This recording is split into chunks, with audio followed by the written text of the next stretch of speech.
Assalamualaikum warahmatullahi wabarakatuh, teman-teman semuanya. Kembali lagi ke YouTube channel aku, Dian Masri. Yeay, akhirnya alhamdulillah senang banget aku bisa bikin video akhirnya ya di YouTube. Mungkin aku agak kaku ngomongnya karena memang udah lama banget gak bikin video. Jadi kali ini aku mau sharing tentang masa prehamil atau kehamilan kayak gitu. Nah, by the way aku tuh nikah kan tanggal 3 Agustus 2021. Terus, aku langsung punya, rencana ya, punya plan, pengen punya anak kayak gitu. Jadi aku pikir, eee, gampang gitu ya punya anak gitu kan, aku mikirnya kayak gitu. Tapi ternyata seiring waktu berjalan gitu ya, terus akhirnya aku, beli test pack yang banyak gitu kan. Terus akhirnya aku tes gitu ya, ternyata masih garis satu gitu, terus tes lagi masih garis satu, yang ketiga masih garis satu, sampai yang keenam itu masih garis satu. Akhirnya aku mikir gitu, apa yang salah ya gitu kan, baru mikir, aku mikir kayak gini, aku baru bertanya ke Allah, apa yang salah ya gitu. Terus, ternyata benar ya apa yang dikatakan oleh orang-orang, anak itu anugerah ya gitu. Anak itu bukan kita yang ciptain gitu, tapi Allah yang ciptain gitu. Nggak bisa juga, kita rencanakan sesuai dengan keinginan kita kayak gitu. Bener-bener itu anugerah yang Allah kasih yang kita kadang, nggak bisa atur itu, Allah yang beri itu kayak gitu. Sampai tes pack yang ke-6 ternyata masih garis satu, aku hopeless. Aku hopeless pada saat itu sama suami kan, Mas Arif, kita bingung juga gitu kan, apa yang salah. Terus akhirnya aku sempat tanya-tanya sama orang yang dia hamil gitu, sama teman-teman gitu kan. Teman-temannya udah duluan yang, menikah gitu. Aku tanya itu mereka minum apa, mereka olahraga apa, mereka tipsnya bagaimana gitu. Akhirnya mungkin aku cerita sedikit ya, akhirnya, salah satunya yaitu perempuannya minum Prenagen Essensis gitu, jadi aku minum Prenagen gitu. Habis itu juga, minum vitamin vitamin FRE gitu ya untuk laki-laki maupun perempuannya gitu.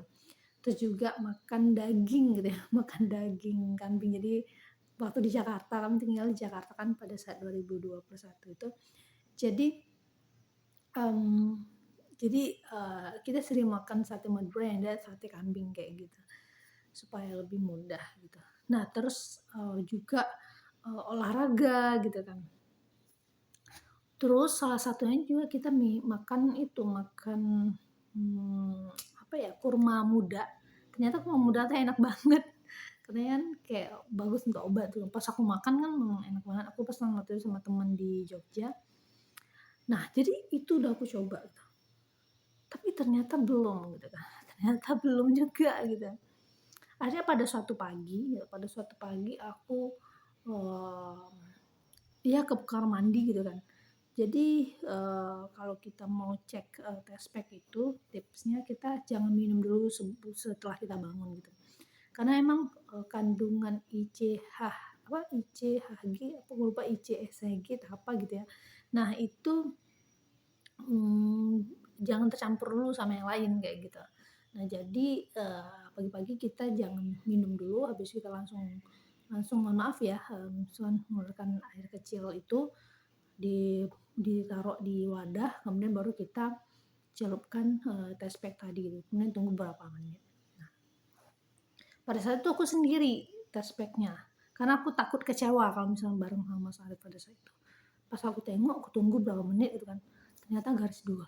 Serius, pada saat itu aku lagi di dapur, aku kondisinya berdiri ya, kondisi berdiri pada saat itu melihat itu, aku tiba-tiba langsung, ngerti gak sih, kayak langsung terjatuh duduk gitu, yang bener-bener kayak terharu, kaget, ya Allah, ternyata ini jawabannya, ngerti gak sih? Jadi aku paham banget, mmm, dan pernah merasakan masa perjuangan untuk memiliki anak gitu. Jadi paham banget sama orang-orang yang sudah berjuang banget gitu untuk memiliki anak. Ya Allah, semoga mereka itu ya, teman-teman gitu ya, yang sedang berjuang dimudahkan oleh Allah. Amin ya Allah, amin ya Allah. dan memang kita harus minta sama Allah. Jadi kita berusaha ikhtiar secara fisik, secara mental, terus juga dekatin Allah juga, banyak-banyak berdoa sama Allah gitu. Nah, singkat cerita akhirnya aku langsung deh ke ke ke ruang Mas Arif gitu kan. Artinya aku kayak pura-pura gimana ya, pura-pura kayak nggak tahu gitu kan. Terus akhirnya aku bilang, aku tadi tespek gitu. Terus aku tunjukin gitu, muka-muka sedih gitu kan. Nah, kalau Mas Arif udah siap-siap tuh mau bilang nggak apa-apa gitu. Nggak apa-apa, memang belum rezeki gitu kan. Terus aku kayak muka-muka sedih. Terus akhirnya aku tunjukin kan, pas dilihat garis 2. Terus Mas Arif kaget kan. Terus dia bilang, kok kamu nggak bilang? Nggak bilang ya ini aku mau bilang gitu kan. Terus akhirnya kami sampaikan ke orang tua Mas Arif, alhamdulillah, alhamdulillah ya senang gitu kan karena memang ya memang itu juga yang diharapkan gitu kan dari baik dari nenek kakek yang dia di belah Mas Arif maupun di sebelah aku kayak gitu. Nah terus akhirnya aku USG nih, cerita aku USG, pada saat USG itu bulan 11 kalau nggak salah ya. Jadi bulan 11 itu berapa bulan tuh ya? Berapa bulan? Aku bulan nikah bulan 8, 8, 9, berarti 3 bulan ya. Di sekitar ya 3 bulan masuk 4 bulan. Nah, jadi aku USG nih, pas USG memang dia di dalam USG itu terlihat dia masih seperti kantung dan umur bayinya sudah 7 minggu kayak gitu. Nah, berarti aku kosongnya sekitar 1,5 bulan atau sampai 2 bulan gitu kosongnya. Dan setelah 2 bulan itu aku udah isi kayak gitu.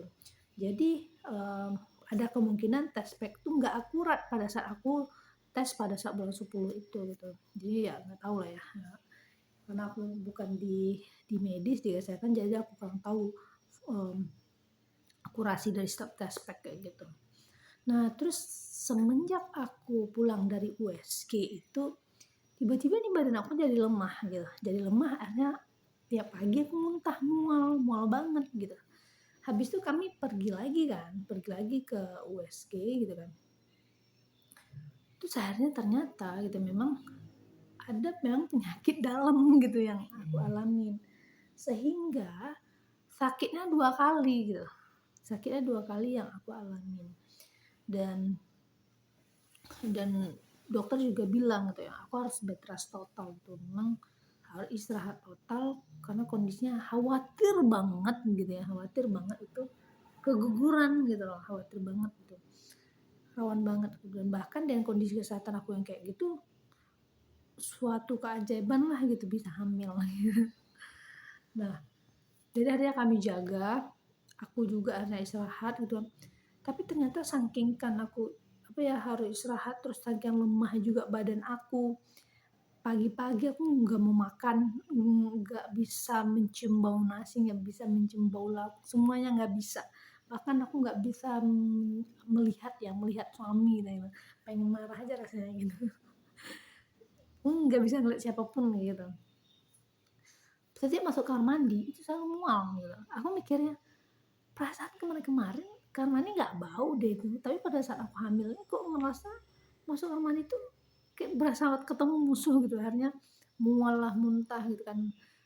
Kalau makan tuh nggak bisa masuk, bahkan aku nggak naik tuh kiloan aku. Padahal itu umur bayinya sudah masuk berapa ya waktu itu ya, itu sekitar 2 sampai 3 bulan ya. Terus ternyata nggak naik tuh berat badan aku. Akhirnya kan dokter juga nanya kan, kok nggak naik gitu kan berat badannya gitu, mikir apa dan lain tuh. Sebenarnya bukan mikir apa-apa ya, tapi memang nggak bisa makan itu gitu, ngerti nggak sih? Dan pada saat itu aku mulai mikir seperti ini, ternyata ini ya perjuangan dari seorang ibu ya. Masya Allah ya, sulit banget aku mikirnya begitu. Kok sakit banget sih rasanya gitu. Dan ini ya rasanya kita tuh nggak mau makan gitu. Ini ya rasanya kita tuh lemah karena hamil gitu. Dan terus akhirnya aku sampai punya inisiatif kalau aku mau makan, aku harus video call sama ibuku gitu, ibuku di Riau. Supaya aku semangat gitu, karena kalau teringat rumah tuh aku ingat makan makan apa ya, ingat makan kan di rumah kan orang suka makan ya. Jadi akhirnya aku teringat membayangkan, oh ya lagi makan, hanya aku ikut makan tanpa sadar, akhirnya makanan aku tuh habis kayak gitu. Jadi harus kayak gitu di treatment sampai berapa lama gitu ya, mungkin hampir sebulan gitu ya. Terus akhirnya masuk trimester kedua, trimester jadi kalau hamil itu kan nama trimester 1, trimester 2, trimester 3. 3 bulan pertama, 3 terus habis itu 6 bulan, terus 9 bulan gitu. Nah, masuk trimester kedua itu udah agak lumayan mulai lahap nih makan aku gitu kan. Masuk lagi trimester yang ketiga, itu kan dari 7, 8, 9 bulan itu semakin enak banget makan aku kan sampai sampai istilahnya tuh kayak bisa dibilang tuh overdosis gitu. Harusnya dalam 1 bulan tuh aku naiknya berapa kilo, aku malah udah melebihi. Seharusnya disarankan oleh medis makanya dikurangin gitu untuk nasinya gitu. Jadi sampai dibilang kayak gitu kan. Nah, sampai di penghujung mau melahirkan nih, HPL gitu kan. Ya prediksi bidan aku tuh harusnya melahirkan tuh tanggal 30 bulan 5. Seharusnya kan suami aku kan kerja di Jakarta dan sementara aku memilih di Riau untuk melahirkan ya kan. Jadi aku tinggal di Riau lah pada saat itu. Terus dari tanggal 30 tuh suami udah sampai tuh ke Riau. Ambil cuti tahunan, terus habis itu cuti cuti istri melahirkan gitu kan. Sampai 26 hari menunggu di Riau ternyata nggak lahir-lahir juga gitu. Sementara aku udah selama itu juga aku udah nggak bisa tidur malam-malam. Perut aku gatal-gatal gitu ya. Kalau kata orang sih itu karena rambut bayi gitu ya. Dan malam-malam tuh aku bukannya tidur tapi ya duduk di Jimbol. Jimbol tuh ada bola hamil gitu. Cari aja itu di Google bola hamil yang bulat gitu. Aku duduk situ sambil nangis gitu. Dan aku sering sambil aku ajak ngobrol tuh si bayi yang ada di perut aku bilang kayak gini, aku emang dari awal kan kami udah bilang namanya Najwa gitu ya.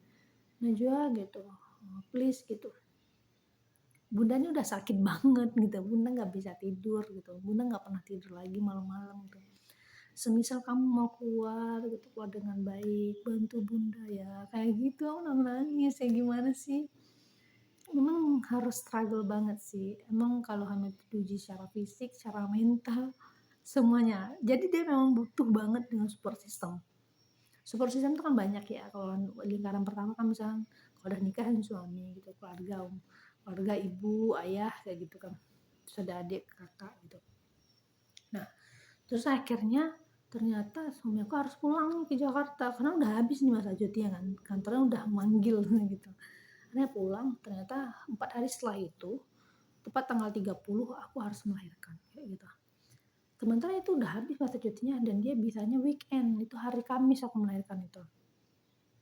Dan sebelum melahirkan itu, jadi ternyata udah ada tanda-tanda gitu, tanda-tanda orang mau melahirkan kayak gitu. Tandanya aku tuh adalah keluar darah, jadi semacam kayak lendir merah darah kayak gitu. Nah, terus itu 2 hari sebelum tanggal 30 gitu ya. Terus besoknya lagi itu masih keluar darah gitu kan. Nah, akhirnya kan periksa tuh di tempat ada kan Bu Ikit, kalau itu adiknya ayah gitu kan. Kami periksa ke bidan Bu Ikit, terus akhirnya memang itu udah tanda gitu. Tapi masalah bayinya juga udah ke bawah gitu kan posisinya. Tapi belum ada bukaan. Nah, belum ada bukaan. Akhirnya ditunggu sampai sore juga nggak ada bukaan. Kita bingung kan akhirnya kan. Gimana ya kok nggak ada bukaan gitu. Sementara aku udah lemah banget, lemah banget, aku nggak punya tenaga lagi, udah nangis gitu. Terus akhirnya di tanggal 30 tuh pagi-pagi uh, ayah sama mama itu bilang gitu kan, ayo kita periksa USG aja tuh. Aku mikirnya padahal seminggu kemarin kan baru periksa ya USG gitu kan. Aduh gimana ya gitu kan. Jangan-jangan nanti ya udah dibilang sehat lagi gitu kan. Terus akhirnya nggak tahu kenapa memang orang tua tuh nyuruh ayo kita USG kayak gitu. Akhirnya kami putuskan untuk USG itu karena emang kok nggak lahir mikirnya gitu ya orang tua ya. Sementara tanda-tanda udah keluar kayak gitu. Pas USG gitu kan. Pas USG ya udah dilihat gitu kan, ternyata air ketubannya tinggal sedikit, jadi udah merembes nih air ketuban aku. Kalau dokter bilang sih tinggal bagian leher katanya airnya itu sama bagian bawah gitu. ini udah dalam kondisi sebenarnya dia emang harus dilahirkan nih si bayi. Kalau dibiarkan itu air ketubannya habis, yang berbahaya ya bayinya gitu. Nah, ibunya juga berbahaya, semuanya berbahaya lah kayak gitu kan. Sehingga memang pada saat itu aku sudah diminta duduk di kursi roda, aku nggak bisa berdiri lagi gitu. Karena takut airnya tuh merembes lagi gitu, merembes semakin banyak karena kondisi semakin darurat kayak gitu kan. Pada saat itu aku bingung banget ya, jadi dalam ruang ICU itu kan ayah kan nggak berani masuk, hanya sebentar doang gitu. Ibu, emak yang masuk kayak gitu. Nah, pada saat di dalam sana dokter memberikan solusi. Nah, ini bayi ini harus dikeluarkan, tapi ada 2 tindakan. Yang pertama, bisa sih kamu normal, tapi harus dirangsang gitu. Jadi namanya induksi gitu kan. Sakitnya ini 2 kali lipat dibandingkan lahir normal kayak gitu. Dan syaratnya kondisi ibunya harus fit, harus sehat kayak gitu. Terus juga bayinya itu juga harus dikeluarkan dalam 24 jam kayak gitu. Habis itu kekurangannya adalah detak jantung bayinya agak lebih cepat gitu. Itu kalau pakai pilihan induksi atau rangsang. Terus yang kedua solusinya adalah sesar. Nah aku nih dalam kondisi aku nih tubuhnya nggak fit. Tapi dengar sesar aku juga takut, ngerti nggak sih? Nggak ada aku berencana untuk melahirkan sesar tuh nggak ada gitu. Akhirnya aku bertanya gitu ya sama dokternya, sesar tuh gimana gitu, sesar tuh efeknya apa? Terus habis itu pasca sesar tuh akan merasakan apa dengan segala macam gitu kan. Terus akhirnya dokter kan menyampaikan kan, sebenarnya kalau normal kan kalau mau merasakan ibu katanya normal gitu ya, merasakan sakit melahirkan normal.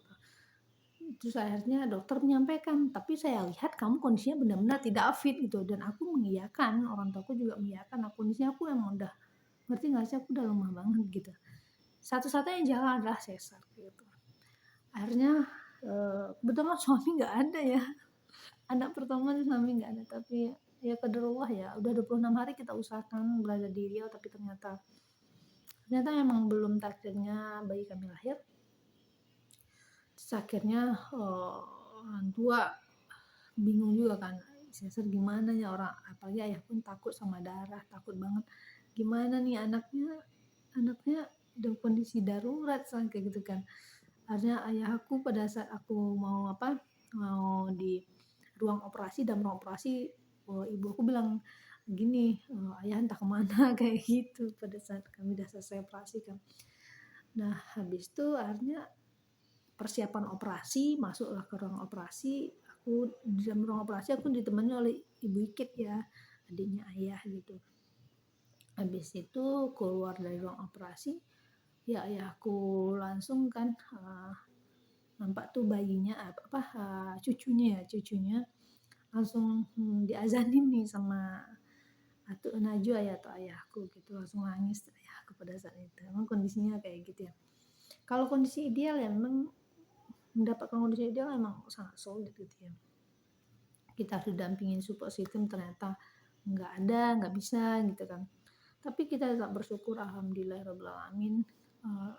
Aku bersyukur banget punya orang tua seperti ayah dan emak itu, benar-benar support aku, benar-benar membersamai aku. Aku paling nggak itu, aku nggak tahu gimana caranya harus balas kebaikan orang tua aku kayak gitu. Semoga Allah selalu membalas kebaikan emak saya, memberikan tempat terbaik nantinya di akhirat gitu. Jadi akhirnya singkat cerita, kami di rumah sakit kan, selama 3 hari. Jadi kalau saya Sabtu dia nginep tuh di rumah sakit selama 3 hari. 2 hari setelah anak saya atau Najwa tuh dilahirkan, baru deh ayahnya datang gitu, Mas Arif datang. Alhamdulillah bisa ketemu kita gitu sama anak juga gitu, dan alhamdulillah kita bisa menjalani itu gitu sampai bisa ketemu sama anak kita. Aku nggak tahu lagi mau ngomong apa. Jadi emang kita bersyukur banget lah gitu, udah bisa melahirkan anak gitu, sudah bisa ketemu, yang dimana selama ini aku ngerasain sakit banget pada saat hamil kayak gitu. Alhamdulillahirobbilalamin, dan selamat datang, untuk, anak kami gitu, Najwa Adira KR. Oke, mungkin ini akan ada part 2, aku akan cerita gimana pasca melahirkan ke teman-teman di YouTube ini. Semoga bermanfaat, pesan aku untuk teman-teman semuanya, sebelum menikah gitu ya, itu memang perlu banget deh, siapkan knowledge, ilmu gitu ya. Banyaklah baca buku gitu, atau banyak tanya sama orang lain. Terus siapkan juga mental, banget, jadi harus siapkan gimana kalau kondisinya kalau kita melahirkan nggak ada support system gitu. Gimana kondisinya kalau gimana, kita harus, apa ya, harus bertahan dalam kondisi kita tuh sakit, gitu. Habis itu juga siapkan secara fisik ya, misalkan olahraga, makan sehat, itu ternyata penting banget loh, gitu. Oke, mungkin sekian yang bisa aku sharing ke teman-teman semuanya. Wassalamualaikum warahmatullahi wabarakatuh. Bye, assalamualaikum.